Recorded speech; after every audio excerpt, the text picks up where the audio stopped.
The Walking Myth by Dr. Benjamin Cole, MD, Geriatric and Preventative Health Specialist, Boulder, Colorado.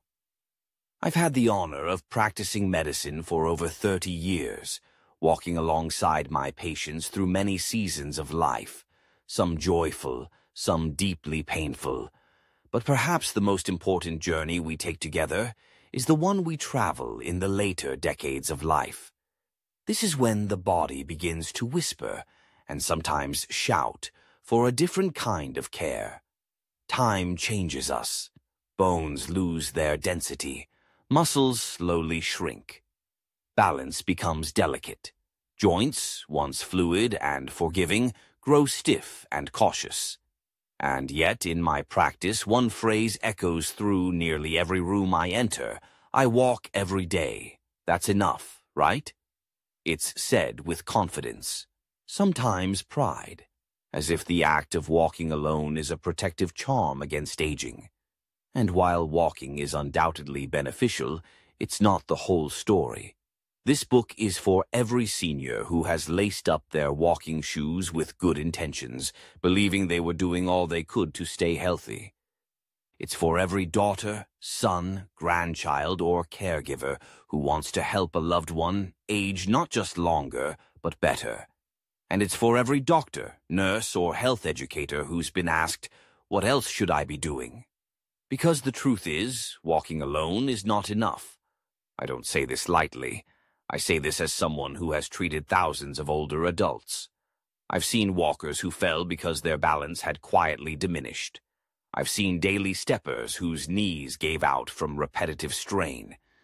I've met vibrant, active seniors who, despite their walks, slowly lost the strength to carry groceries, rise from a low chair, or catch themselves from a stumble.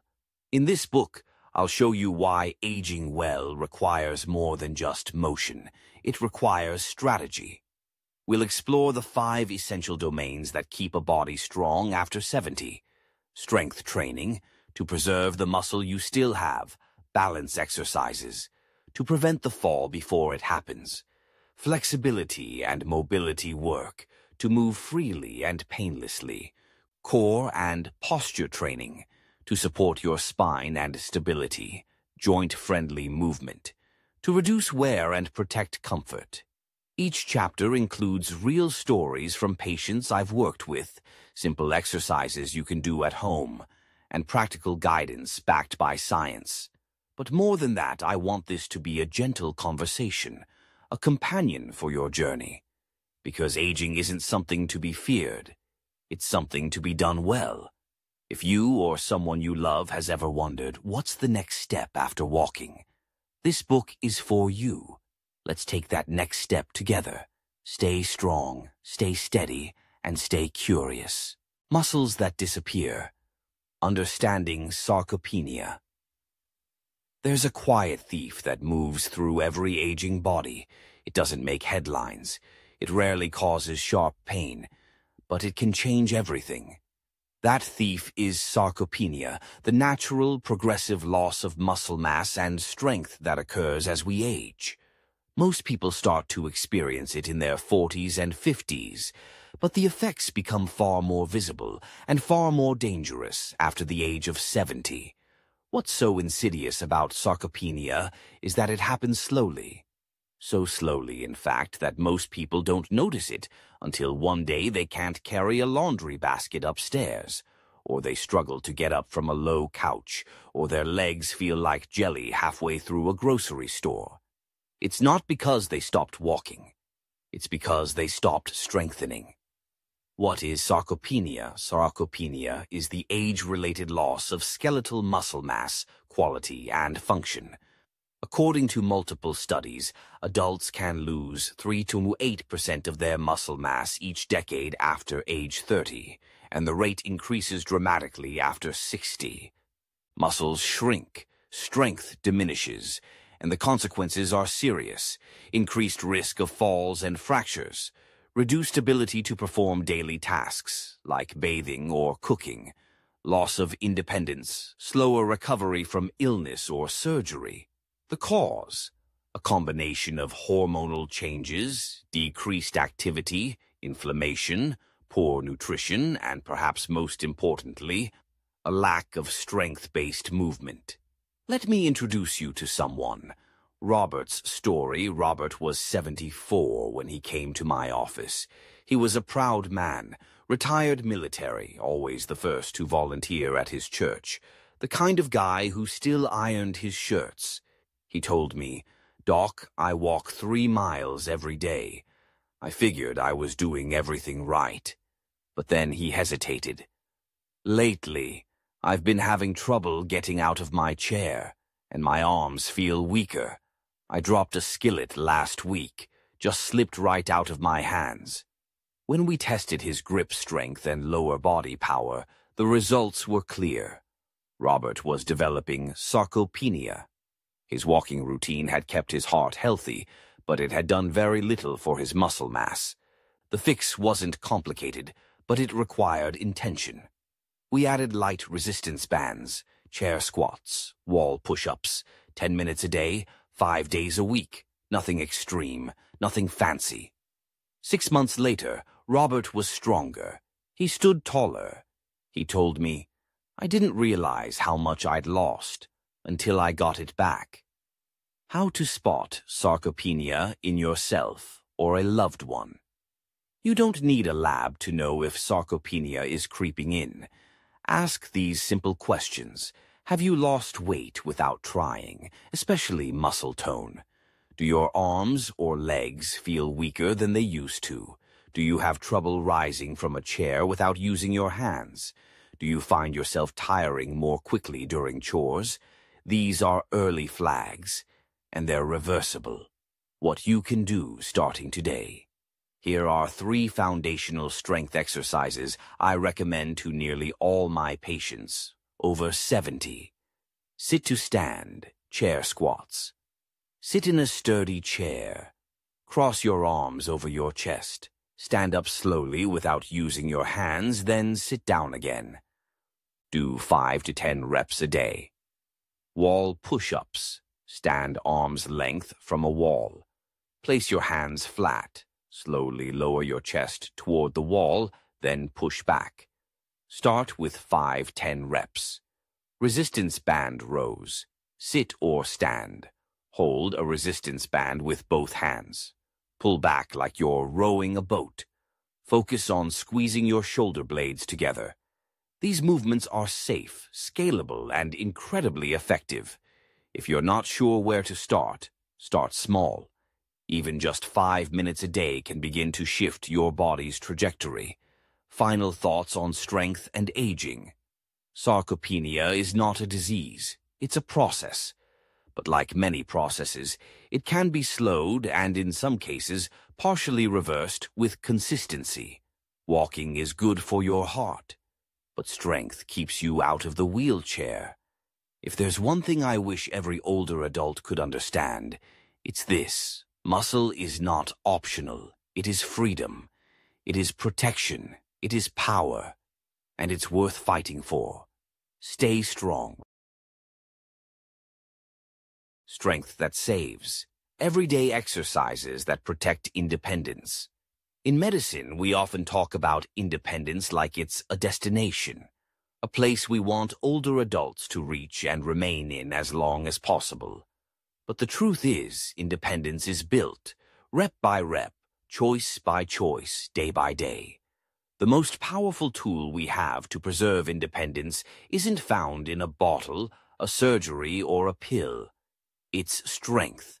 Muscle strength is what lets you rise from a chair without help, carry groceries from the car, climb stairs without stopping halfway, catch yourself if you stumble, hug your grandkids tightly.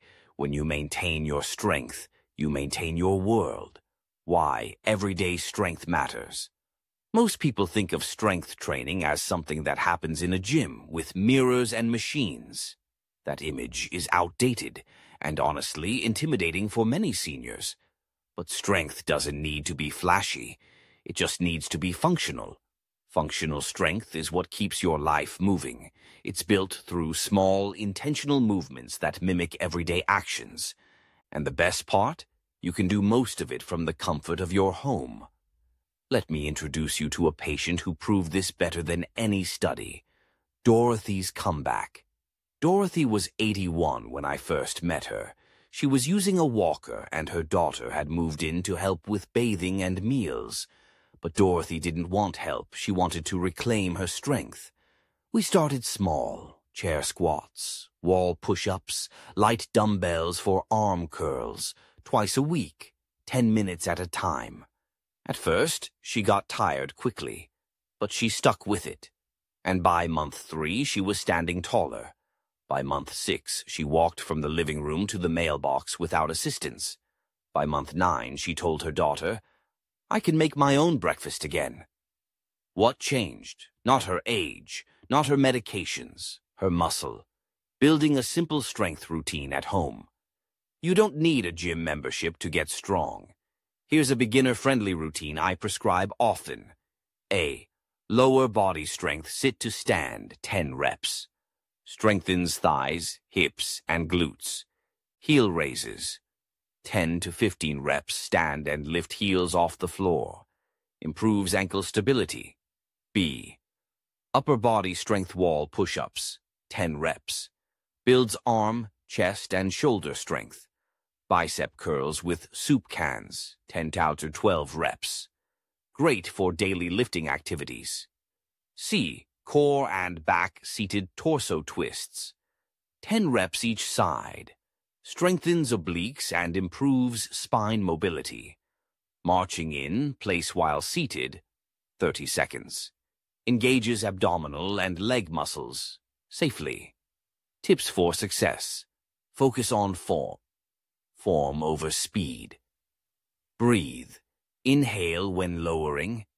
Exhale when lifting. Start with 2 or 3 times per week. And build up. These moves don't just build muscle, they build confidence. Strength training by the numbers. Here's what we know from the research. Strength training 2 to 3 times per week reduces the risk of falls by up to 34%. Regular resistance training improves blood sugar, reduces arthritis pain, and enhances brain function. Older adults who strength train are more likely to live independently.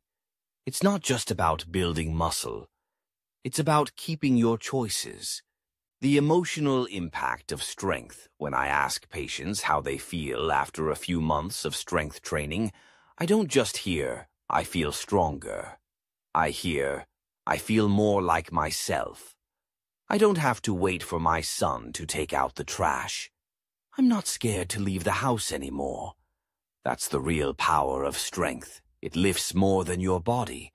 It lifts your spirit. Final words. It's never too late to start. I've had patients in their 90s get stronger. I've seen people who thought they were too far gone turn their lives around with just 10 minutes a day. You don't need to be a bodybuilder. You just need to begin. Every rep is a vote for your future, and you are absolutely worth that effort. So pick up those cans, press against that wall, rise from that chair. You're not just getting stronger, you're taking your life back. The balance equation. How to prevent the fall before it happens. Every year, more than 1 in 4 Americans over the age of 65 experiences a fall. That statistic isn't just a number, it's a turning point. For many older adults, a single fall can lead to hospitalization, loss of independence, or long-term disability. And yet, most of these falls are preventable. The missing piece isn't strength, it's balance. What happens to balance as we age? Balance is a complex behind-the-scenes system that relies on your vision, inner ear, vestibular system, proprioception, body awareness, and muscle coordination. As we age, vision may blur or diminish. The inner ear becomes less sensitive. Joint and foot sensitivity declines. Reaction time slows. All of these changes make balance harder and falls more likely. But here's the good news. Just like strength, balance can be trained.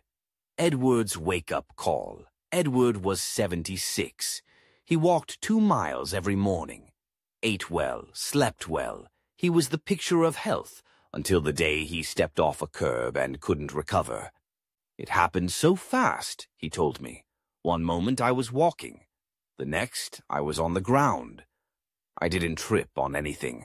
I just lost my footing. The fall left him with a sprained wrist and a shaken sense of confidence. We ran a simple balance test, standing on one leg, walking heel to toe and shifting weight from side to side. His coordination was off, not dramatically, but enough to make everyday movements risky. So we began a balance training plan. 6 weeks in, Edward wasn't just more stable, he was more confident. He walked with his head up, not watching his feet. He said, "I feel like I can trust my body again." That's the true goal of balance work, not just avoiding a fall, but restoring trust. Simple balance exercises you can start today. You don't need fancy equipment or a gym. You need space, support, and consistency. A. Stand tall on one foot. Stand near a kitchen counter or sturdy chair. Lift one foot off the ground and hold for 10 seconds. Switch sides. Repeat 3 to 5 times each leg. B. Heel to toe walk in a straight line, placing the heel of one foot directly in front of the toes of the other. Take 10 to 20 steps. Focus on a fixed point ahead to help with stability. C. Weight shifts. Stand with feet hip-width apart.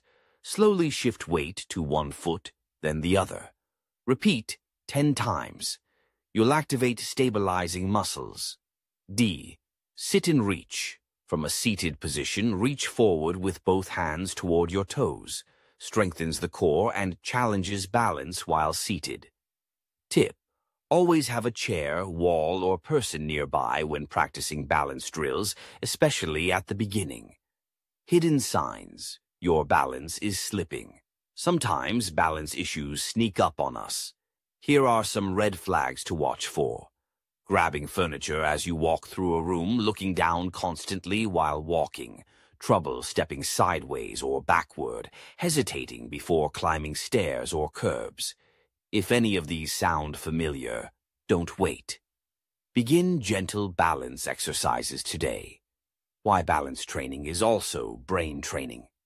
Balance isn't just physical, it's neurological. When you practice standing on one foot, you're training your brain to process signals more quickly. You're improving the coordination between your nervous system and your muscles. Studies show that balance exercises can even enhance memory and reduce anxiety in older adults. Why? Because they require focus, presence, and body awareness, skills that benefit the whole mind-body system. Final words, don't wait for the fall. I always tell my patients, you don't need to fall to know you're at risk. Balance declines gradually, but it can be rebuilt quickly with patience, practice, and the right movements. So stand near your countertop. Try lifting one foot. Take that slow heel-to-toe walk across your living room. These small acts add up. They build stability, they restore confidence, and they prevent the injury that could change everything. Don't wait for the fall. Prevent it. Stay steady. Bending without breaking. Flexibility and mobility in aging. You don't have to be a yoga instructor to care about flexibility. You just have to be someone who wants to put on their shoes without struggling, reach a shelf without straining, or turn your head while driving without pain. That's what mobility really is. The freedom to move your body with ease and comfort. And for older adults, that freedom is worth everything. What is flexibility, and why does it fade? Flexibility is your joints' ability to move through their full range of motion. Mobility is your ability to use that range of motion in daily life. As we age, muscles become shorter and tighter, Connective tissues like tendons and ligaments lose elasticity. Joint fluid decreases, leading to stiffness. Inactivity accelerates these changes. The result?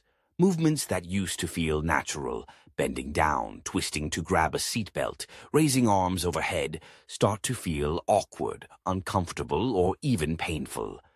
But here's the empowering truth. Much of this stiffness isn't permanent. Walter's quiet stiffness. Walter was 78 and very active, or so he thought. He walked every morning, tended to his backyard garden, and rarely sat still.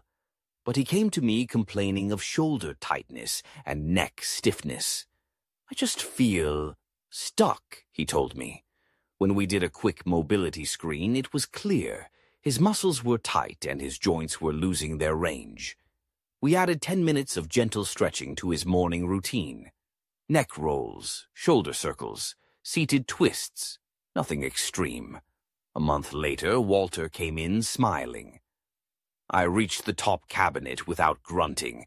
That's a win. Simple daily stretches to reclaim mobility. Here are some of the most effective low-impact flexibility exercises I recommend to my patients.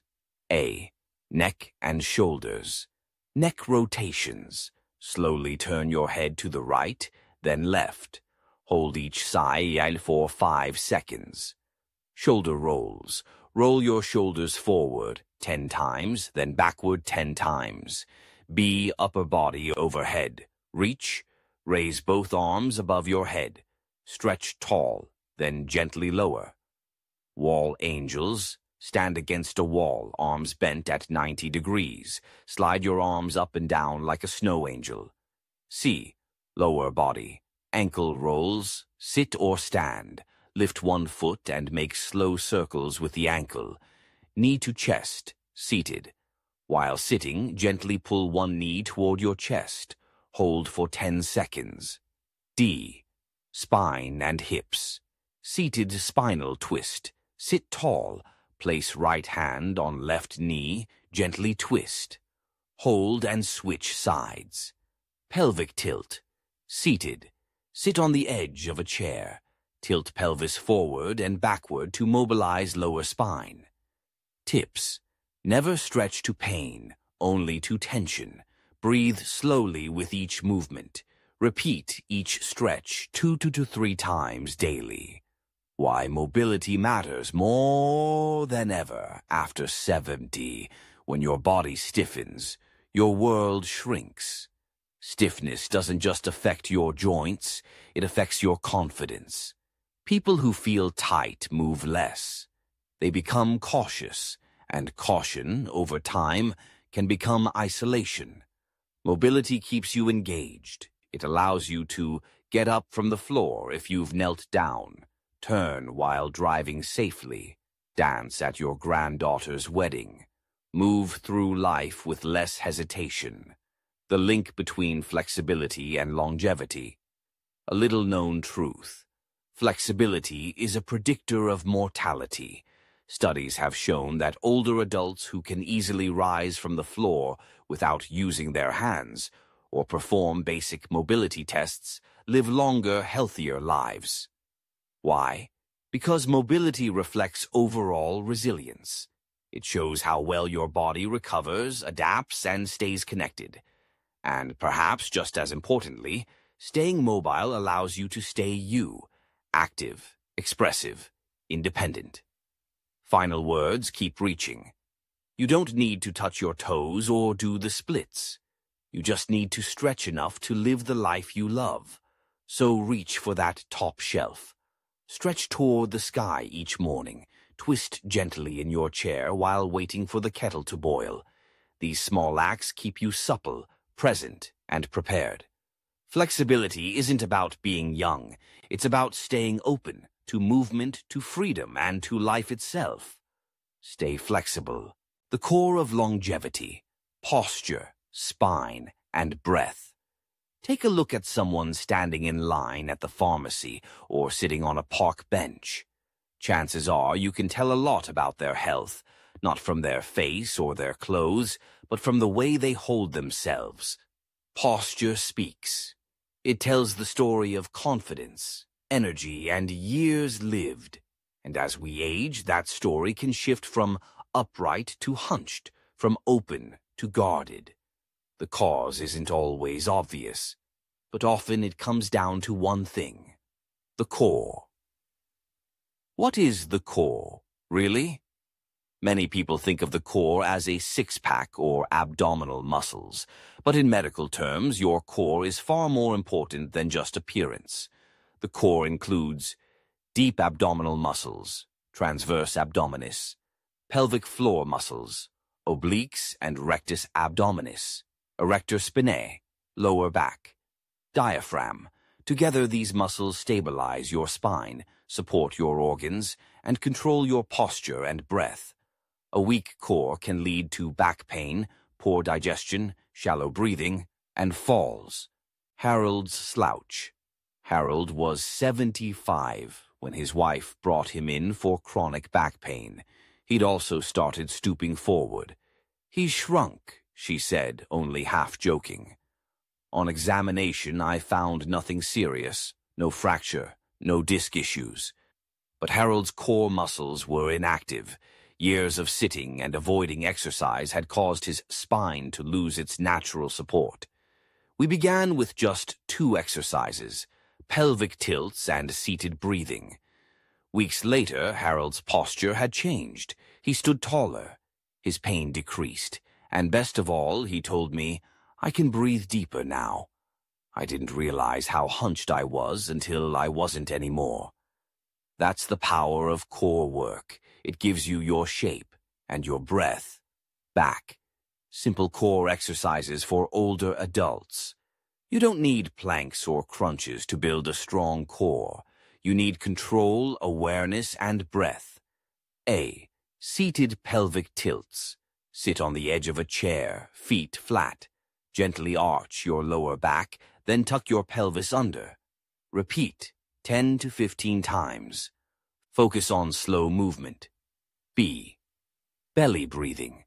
Diaphragmatic breathing. Place one hand on your chest and one on your belly. Breathe in through your nose, letting your belly rise. Exhale slowly through your mouth. Feel your belly fall.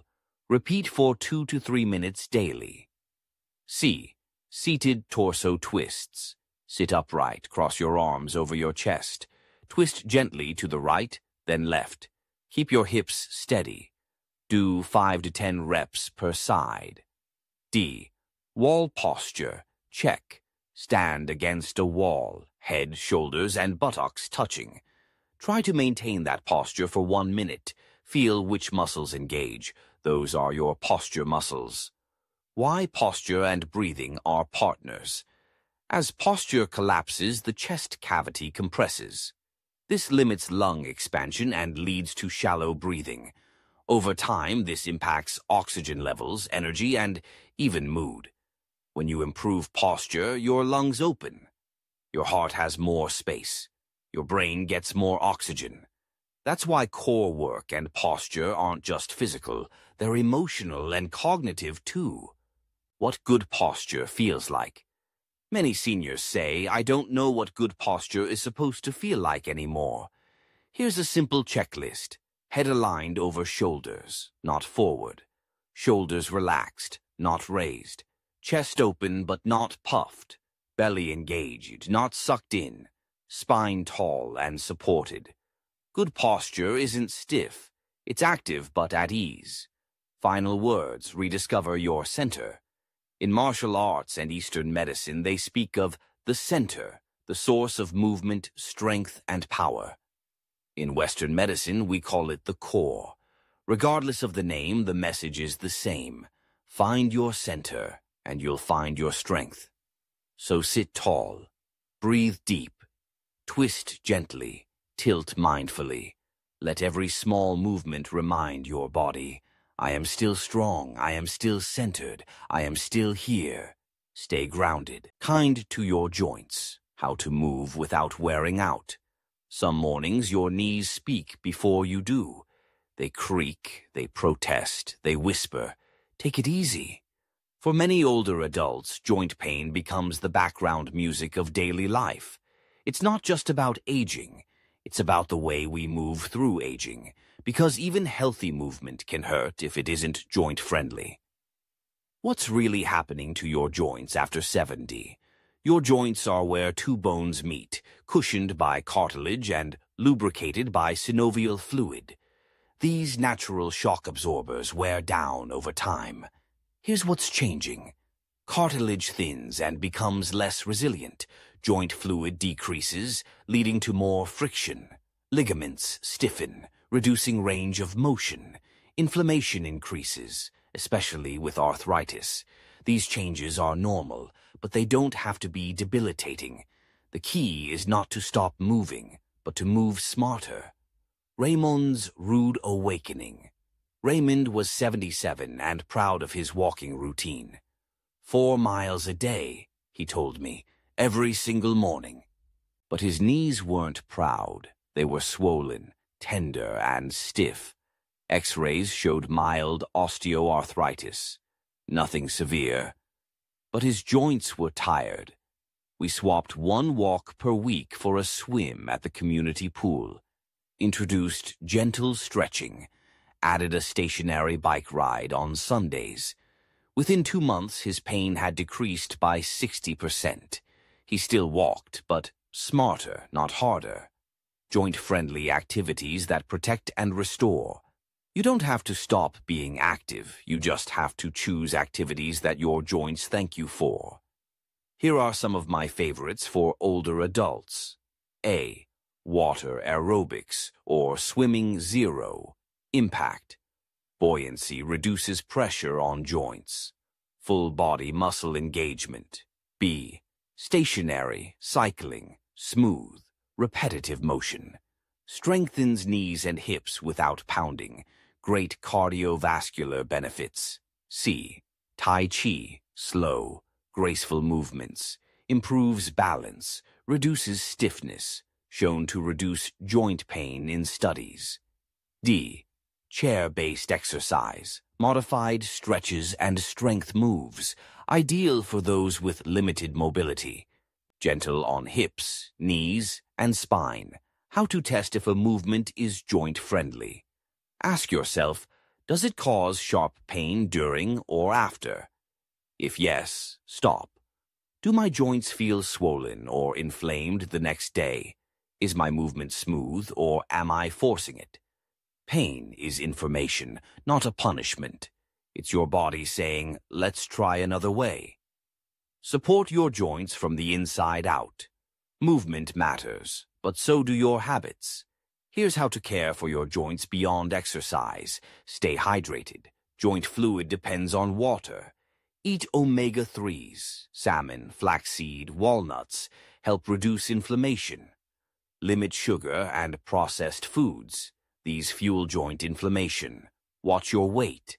Every extra pound adds stress to your knees. Small changes create big relief. Mindset matters. Motion over perfection. Some patients tell me, I can't exercise like I used to. And I tell them, you don't have to. You just have to keep moving. Joint care isn't about doing everything. It's about doing what works. Consistently, gently, wisely. If you used to run marathons, now you walk the garden.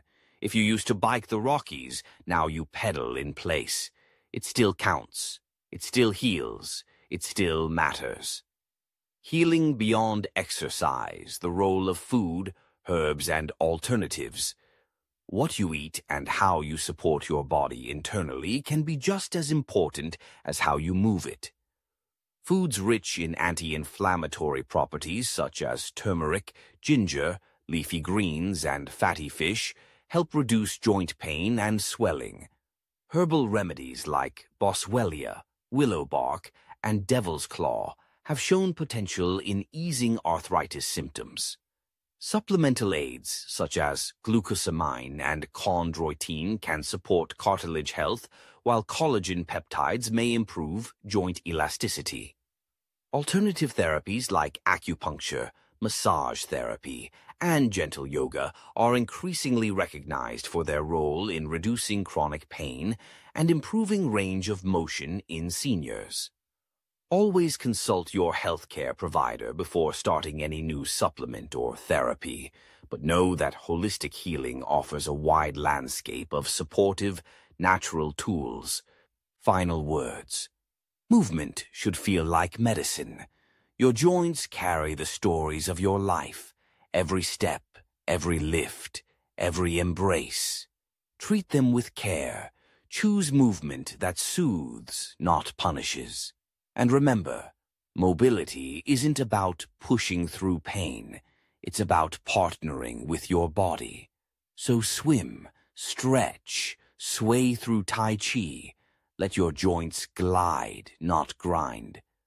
Move with kindness. Move with intention. Stay fluid.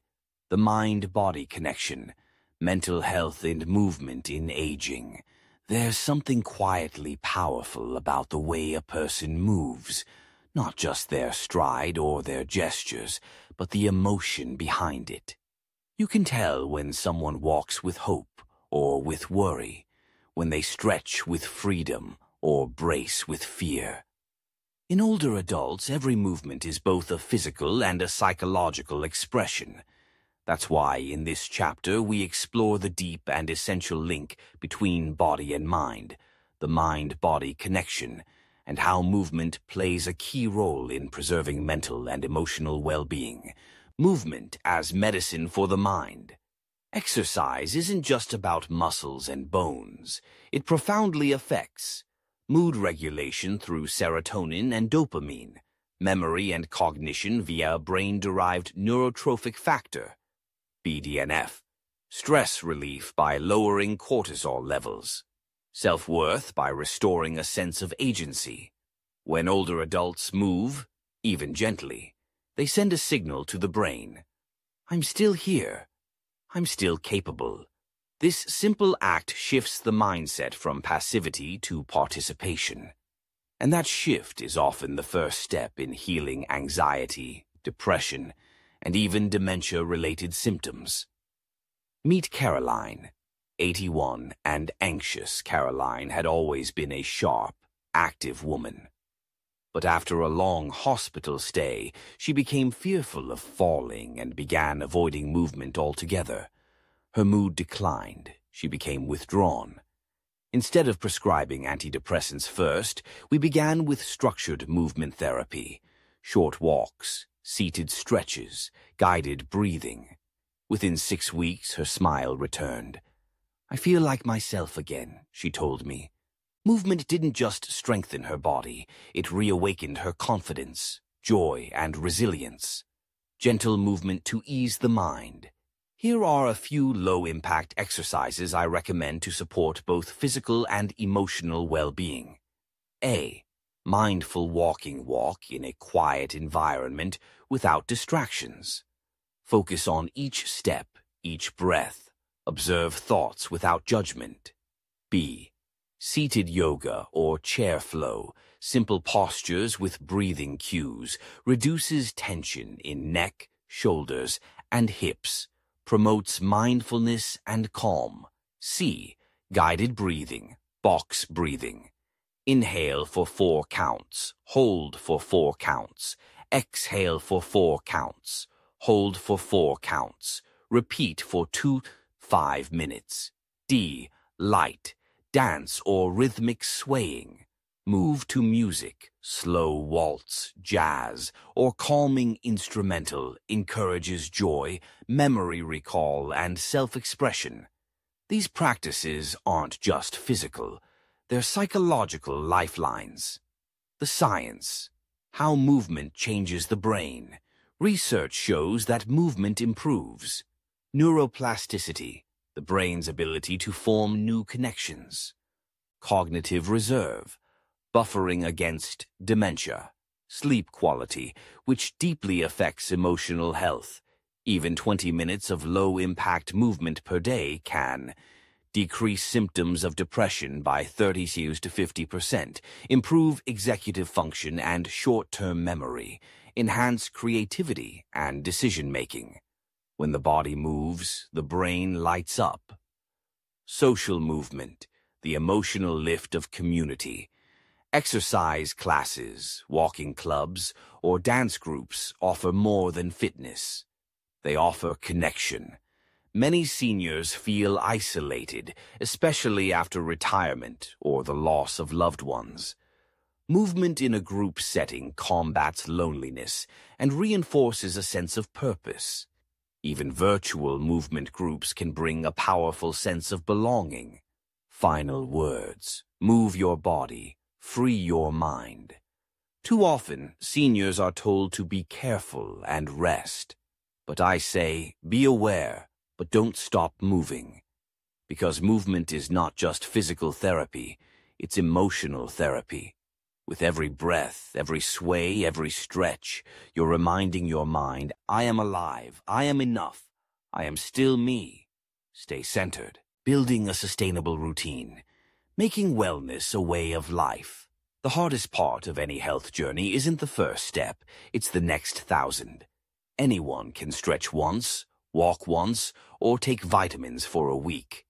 But turning those healthy choices into lifelong habits? That's where the magic and the challenge truly lies. In this chapter, we'll dive into how older adults can build and maintain a sustainable wellness routine, one that honors their body's limits while nurturing strength, peace, and independence. Why routines matter more as we age. Routines do more than keep us on track. They provide stability, reduce anxiety, and give each day structure.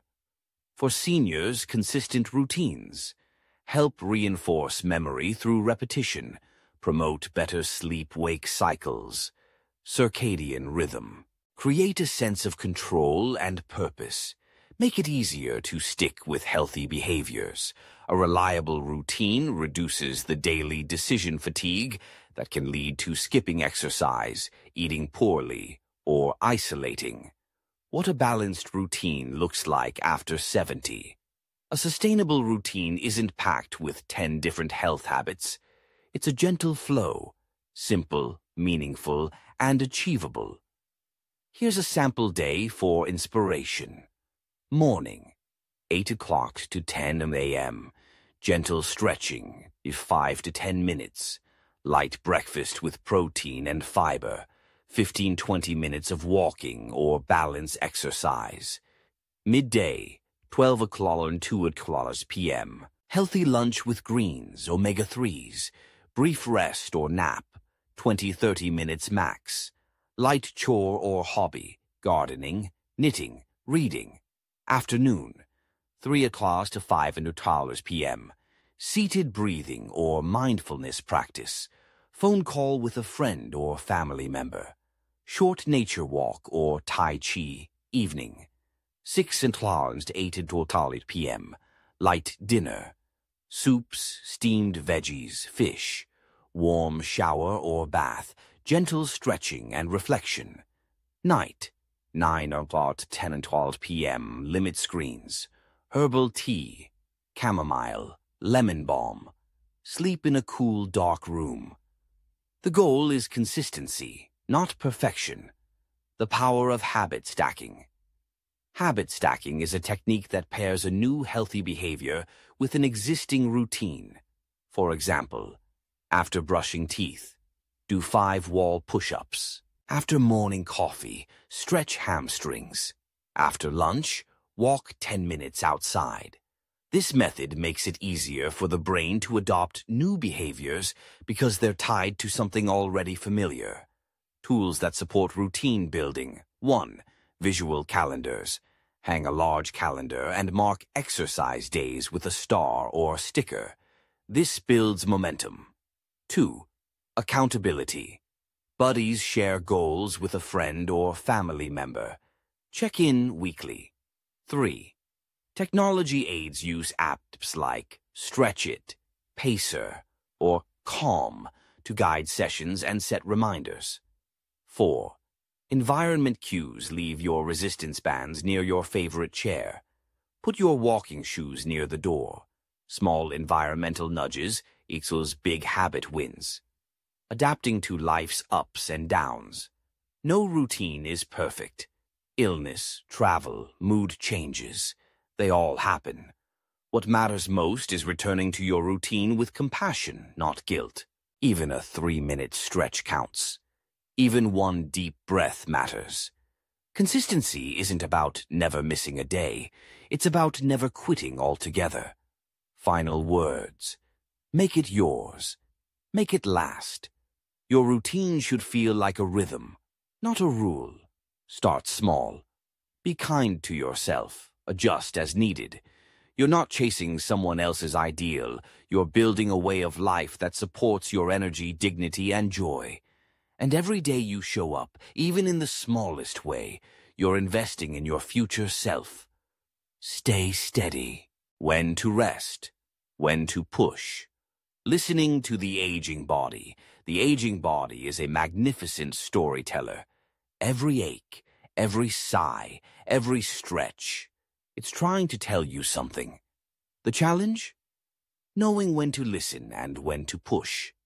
In our culture, pushing through is often glorified. But for older adults, wisdom lies not in grit alone, but in the grace to rest when needed and the courage to move when possible. Let's explore how to recognize the signs your body sends and respond with balance. The signals of overexertion. Pushing too hard, especially after 70, can do more harm than good. Here are red flags to watch for. Persistent joint or muscle pain lasting beyond 24 or 48 hours. Excessive fatigue after light activity. Shortness of breath that doesn't resolve quickly. Dizziness, lightheadedness, or blurred vision. New or irregular heartbeat sensations. If you experience these, stop and rest. Track patterns, and consult a doctor if they persist. Movement should feel energizing, not depleting. When rest is the medicine. Rest isn't laziness, it's healing. Your muscles rebuild during sleep. Your mind processes stress during quiet. Your joints recover during stillness. Here are moments when rest is essential, after a new workout or increase in activity. During illness recovery, flu, infection, inflammation. In times of emotional exhaustion or grief. Following poor sleep or disrupted routines. Rest might mean a full day off or simply reducing intensity. Either way, it's a strategy, not a setback. The signs. It's time to push. Just as the body warns when to stop, it also whispers when it's ready for more. Look for these green lights. You wake up with energy. Your mood is lifted after light movement. You feel stronger week to week. Your pain is stable or improving. You feel mentally clear and emotionally balanced. This is your body saying, let's grow. That may mean walking 5 more minutes, adding 1 more strength rep, or trying a new class. Progress comes gently. How to check in with yourself daily. Here's a simple morning check-in I teach my patients. 1. Body scan. Close your eyes. From head to toe, note any soreness, tension, or fatigue. 2. Breath awareness. Is your breathing shallow, slow, or steady? 3. Energy gauge. On a scale of 1 to 10, how ready do you feel to move? 4. Intuition. Check.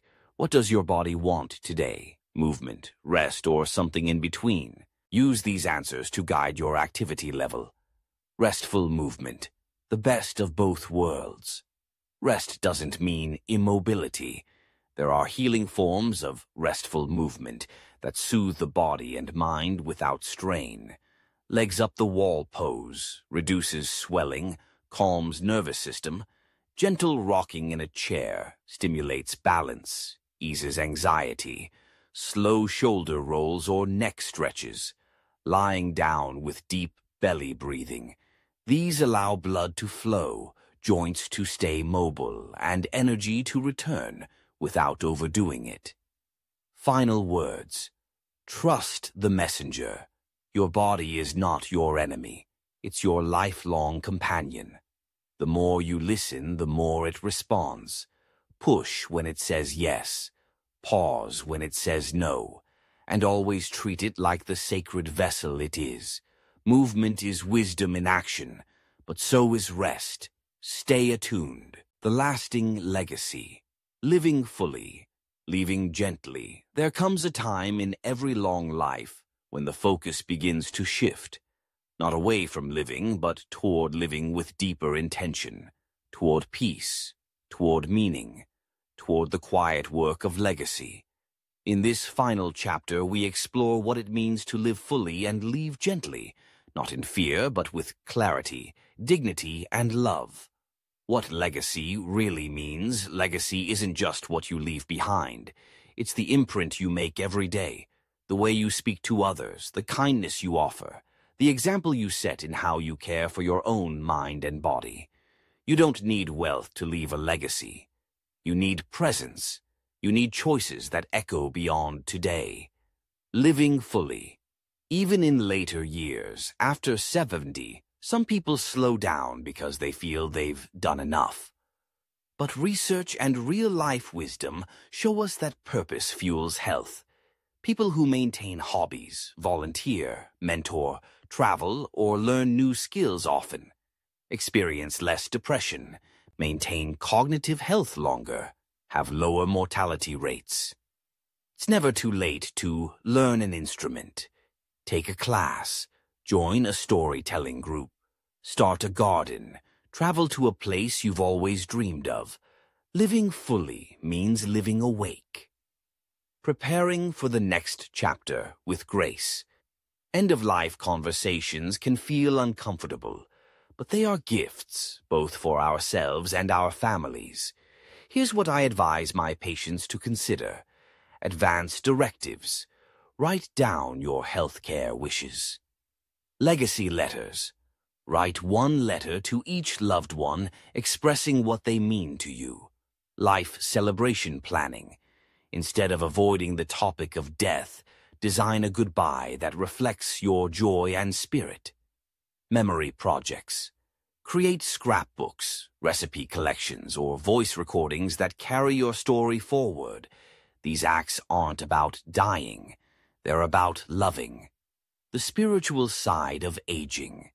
Many elders report a rising sense of spirituality, not always religious, but deeply reflective. They become more at peace with uncertainty, more curious about what comes next, more grateful for the now, whether through prayer, meditation, poetry, music, or silence. Find the rituals that connect you to what's eternal in you. Final words. You are the wisdom in our youth. We chase knowledge. In our older years, we become it. You are the living library of your life. And even in quiet, your presence teaches how to endure, how to let go, how to love without needing attention, how to rise every day with gentleness. Aging isn't the end, it's the harvest. May you live it boldly, may you leave it beautifully, and may the world feel your touch long after your hands are at rest. With admiration, Dr. Benjamin Cole. Conclusion. The new prescription, strong, balanced, and alive. So where do we go from here? If you've made it to this final page, I hope you're not just informed, you're inspired. Let's recap the 5 core pillars of vibrant aging. Strength training, to preserve muscle mass and prevent frailty. Balance and stability work, to reduce the risk of falls and improve confidence. Flexibility and mobility, to keep joints smooth and your body agile. Core and posture, to support your spine, breathing, and organ function. Joint-friendly movement, to stay active without pain or injury. These aren't just exercises, they're investments. They are the new prescriptions for aging. We've moved beyond a time when aging meant decline. Now, aging can mean rediscovery, mastery, and yes, renewal. So here's your call to action. Choose one area from the 5 and begin today. Even 5 minutes. One stretch, one step. Tell someone you're starting this journey. Track your progress, not for vanity, but to witness your commitment. Share your story, because others need your example. The world needs more strong seniors. Not just strong in body, but strong in spirit, balanced in habits, and fully alive in purpose. No matter your age, you still have work to do. Not chores or burdens, but the sacred work of living well. Let this be your prescription. To rise, to stretch, to walk, to breathe, to connect, to serve, to smile, to live. You are not done. You are just beginning again. With great respect and hope. Before we part ways, I want you to remember something simple but powerful. You are not aging alone. Every stretch, every mindful breath, every small act of care, you're part of a community choosing to live with strength, balance, and grace. So take your time, rest when you need, move when you can, and most of all, keep showing up for yourself. If this video brought you comfort or clarity, I invite you to stay with us. There's more healing ahead, more wisdom to share, and more life to celebrate together. So please like, subscribe, and share. And we'll see you next time with your heart open and your spirit ready. Stay well.